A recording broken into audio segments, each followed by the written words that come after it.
teste farmacogenético. Que exame genético é esse que estão mostrando por aí que pode facilitar o tratamento psiquiátrico e neurológico e que promete encontrar medicações que podem funcionar melhor ou pior? Meu nome é Carolina Tágida, eu sou psiquiatra e a gente vai falar sobre essa modernidade que surgiu aí no tratamento em psiquiatria e neurologia. O teste farmacogenético, como eu já falei em um vídeo mais curto por aqui, é um teste que junta informações genéticas e farmacológicas.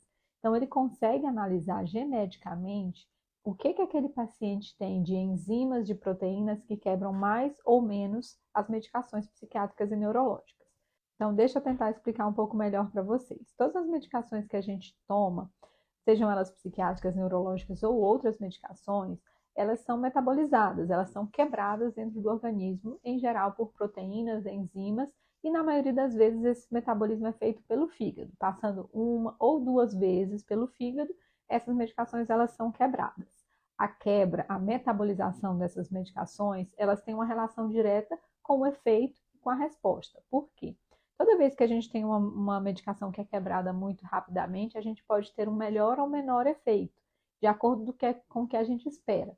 Então, se a gente espera que aquela medicação ela tenha um efeito e rapidamente saia do organismo, vai ser ótimo que ela seja rapidamente metabolizada. Mas se a gente espera que uma medicação ela faça efeito e fique ali no organismo por mais tempo agindo, a gente espera que ela não seja metabolizada rapidamente. O teste farmacogenético, ele avalia exatamente essas proteínas que quebram, que degradam, que metabolizam as medicações e as drogas, as substâncias que a gente ingere. Essa análise genética vai mostrar para a gente se aquele paciente em específico, ele é um metabolizador intermediário, digamos assim, normal, se ele é um metabolizador rápido, se ele é um metabolizador lento. Para a maioria das medicações, ser um metabolizador rápido significa que a medicação vai ser rapidamente degradada e que o efeito terapêutico dela vai ocorrer de forma muito breve, talvez isso não seja interessante na neurologia e psiquiatria. Isso aí, se a gente está falando de anticonvulsivantes que precisam estabilizar as convulsões do paciente, não podem diminuir o nível sanguíneo muito rapidamente. Se a gente está falando de antidepressivos que precisam agir durante um tempo mais contínuo no organismo para melhorar o humor do paciente, a gente não espera que esse metabolismo, essa quebra daquela substância seja muito rápido. Senão o efeito inicia, passa muito rápido e o efeito não perdura, ele não permanece, o paciente não consegue perceber melhor. Os metabolizadores lentos são aqueles pacientes que degradam muito devagar, quebram, metabolizam muito devagar por defeitos nessas enzimas e termina tendo concentrações aumentadas daquele medicamento no sangue, no organismo. Ou seja, ele ingeriu naquele dia, no primeiro dia de tratamento, ele ingeriu a primeira dose e ele não quebrou muito bem a medicação. Então, ficou ali com quase 100% da medicação, digamos 80% da medicação ainda no organismo. No segundo dia, ele tomou de novo. Então, apesar de não ter quebrado, ele tomou uma segunda dose. No terceiro dia, quando ele conseguiu quebrar metade daquela primeira dose que ele tomou, ele já está na terceira dose. E aí isso vai aumentando os níveis séricos daquela substância e o que isso gera? Mais efeitos colaterais. Essa é uma das principais importâncias do teste farmacogenético. A gente tentar detectar individualmente para aquele paciente como é que ele reage, como é que ele metaboliza e como é que ele responde a determinadas medicações. Do mesmo jeito que a gente tem um paciente que metaboliza mais rápido, intermediário ou mais devagar, isso também tem uma relação direta com a resposta. O paciente com metabolismo intermediário, ele costuma responder dentro da média de resposta para as medicações.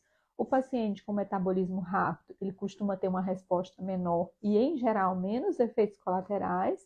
E o paciente que tem metabolismo lento, ele costuma ter muitos efeitos colaterais que provavelmente vão prejudicar a resposta.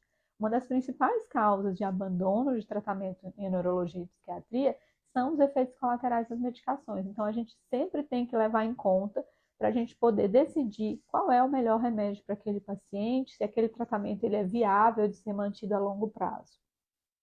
Um tratamento que gera uma porção de efeitos colaterais, ele é muito difícil de ser mantido a longo prazo.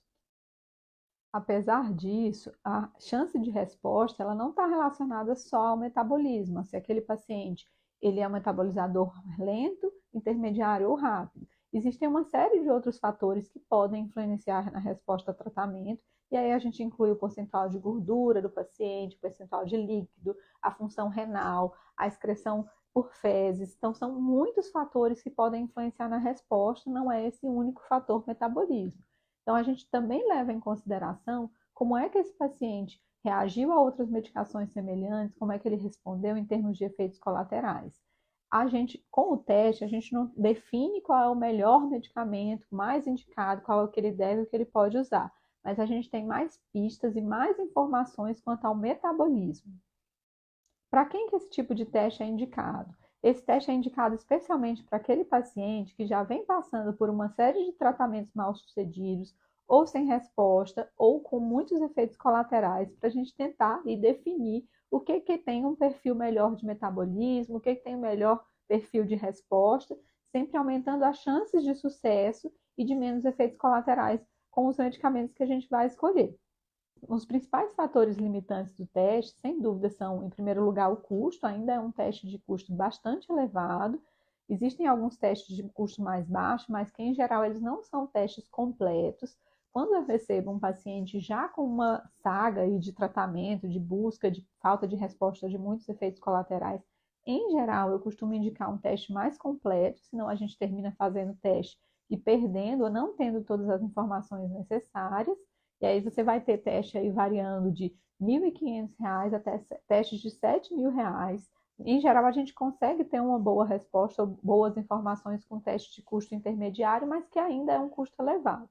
Outro porém do teste é a dificuldade de coleta, porque a maioria das empresas que fornecem o teste, elas são empresas que funcionam só em grandes centros.